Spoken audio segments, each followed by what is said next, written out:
আচ্ছা, চিংড়ি পটল তো অনেকভাবেই অনেক সময় খেয়েছেন। এইভাবে একবার মাছের মাথা দিয়ে পটল রান্না করে দেখুন তো, খেতে কিন্তু মন্দ হবে না, কথা দিচ্ছি। একবার রান্না করলে বারবার রান্না করে খাবেন। আর কিভাবে রান্নাটা করছি সেই পুরো ভিডিওটা দেখারও অনুরোধ রইল। তো বন্ধুরা, পটল দিয়ে মাছের মাথা করার জন্য পটল আর আলু এখানে নিয়ে নিয়েছি কেটে, সাথে নিয়েছি পেঁয়াজ, আদা, রসুন আর নিয়ে নিয়েছি টমেটো। আর দেখুন, আস্ত একটা বড় কাতলা মাছের মাথা নিয়ে নিয়েছি। তো মাথাটা ধুয়ে পরিষ্কার করে নিয়েছি, আর তার মধ্যে এবার আমি নুন আর হলুদ মাখিয়ে নিচ্ছি। আর এই মাছের মাথাটা ধুয়ে নুন হলুদ মাখিয়ে প্রায় 1 ঘন্টা রেখে দেবো, তাহলে মাছের মাথাটার মধ্যে নুনটা ভালোভাবে ঢুকে যাবে। আর এদিকে কড়াইতে সর্ষের তেল গরম করে নিয়েছি, আর তেলের মধ্যে আমি দিয়ে দিলাম পটলটা। আর পটলটা এবার ভেজে নেওয়ার পালা।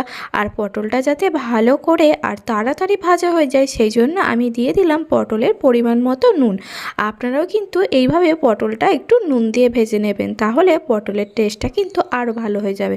তো দেখুন, পটলটা একদম কমে একটুখানি হয়ে গেছে। তো পটলটা ভালো করে ভেজে তুলে নিয়েই পটল ভাজার তেলের মধ্যে আমি দিয়ে দিলাম আলু। আর আলুটা নুন হলুদ দিয়ে হালকা একটু ভেজে নেব। আর তারপরে আলুটা ভেজে নেওয়ার পর আলুটা কিন্তু আমি সেদ্ধ করে নেব। আর নমস্কার বন্ধুরা, আমি সুপর্ণা, আপনাদের সবাইকে স্বাগত সুপর্ণা রান্নাঘরে। আবারও হাজির হয়ে গেছি নতুন একটা রেসিপি নিয়ে। তা আজকের রেসিপি হলো কাতলা মাছের মাথা দিয়ে পটলের রসা। আর দেখুন বন্ধুরা, কথা বলতে বলতে আলুগুলো একটু লাল করে ভেজে তুলে নেওয়ার পর তেলের মধ্যেই আমি দিয়ে দিলাম মাছের মাথাটা। দিয়ে এবারে মাছের মাথাগুলো লাল লাল করে ভেজে নেওয়ার পালা। আর দেখুন, মাছের মাথাটা একটু ভাজা হয়ে যেতে কীভাবে খুন্তিতে চাপ দিতে এইভাবে মাথাগুলো ভেঙে যাচ্ছে। তো এইভাবে ভালো করে মাথাটা ভেজে নিতে হবে। আর এদিকে আমি একটা মশলাও বানিয়ে নেব।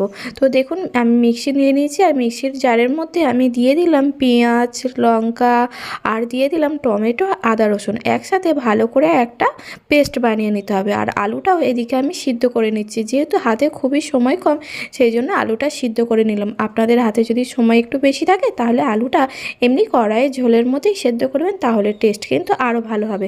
তো এদিকে কথা বলতে বলতে মাছটা ভাজা হয়ে গেছে, মাছ ভাজাটা তুলে নিলাম। কড়াতে আমি আর কিন্তু এক্সট্রা করে কোনো তেল দিইনি, যেহেতু মাছের মাথায় অনেকটা পরিমাণে তেল থাকে। আর দিলে আরও তরকারিতে তেল তেলে, আর তেল তেলে তরকারি খেতে খুব একটা আমার ভালো লাগে না, তাই আমি অল্প একটুই তেল দিয়ে আর তার মধ্যে পেঁয়াজটা দিয়ে দিলাম। আর পেঁয়াজটা যাতে খুব সহজে নরম হয়ে যায় তাই নুনও দিয়ে দিয়েছি। দিতে পেঁয়াজটা একটু নরম হয়ে যেতে তার মধ্যে দিয়ে দিলাম মিক্সিতে বেটে রাখা মশলাটা, আর দিয়ে দিলাম জিরে গুঁড়ো, ধনে গুঁড়ো, আর দিয়ে দিলাম হলুদ গুঁড়ো। আমি যেহেতু মিক্সিতে মশলাটা বাটার সময়তে আমি দিয়ে দিয়েছিলাম শুকনো লঙ্কা, তাই আর শুকনো লঙ্কা এক্সট্রা করে দেবো না।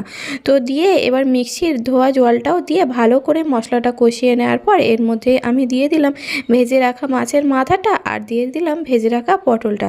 দিয়ে এবার ভালো করে কষিয়ে নিতে হবে যতক্ষণ না মশলার ভেতর থেকে তেলটা ছেড়ে দিচ্ছে। আর এইভাবেই মিনিমাম 5 মিনিটের মতো একদম মিডিয়াম আঁচে ভালো করে কষিয়ে নিতে হবে। তো দেখুন, মশলা থেকে তেলটা ছেড়ে দিতে এর মধ্যে দিয়ে দিলাম 1 চামচ মিট মশলার গুঁড়ো। আর তারপরে আমি দিয়ে দিলাম সেদ্ধ করে রাখা আলুটা।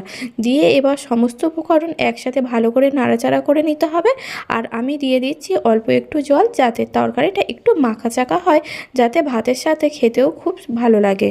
আর দেখুন, তরকারিটা ফুটে উঠেছে, এবার আমি নামিয়ে নেব। আর নামিয়ে নিতে ঠান্ডা করতে দেখুন ঝোলটা কিন্তু একদম কম হয়ে গেছে। তো রেসিপিটি যদি ভালো লাগে লাইক, শেয়ার, কমেন্ট করবেন। আর চ্যানেলে নতুন হলে চ্যানেলটি সাবস্ক্রাইব করে পাশে থাকার অনুরোধ রইল। আবারও দেখা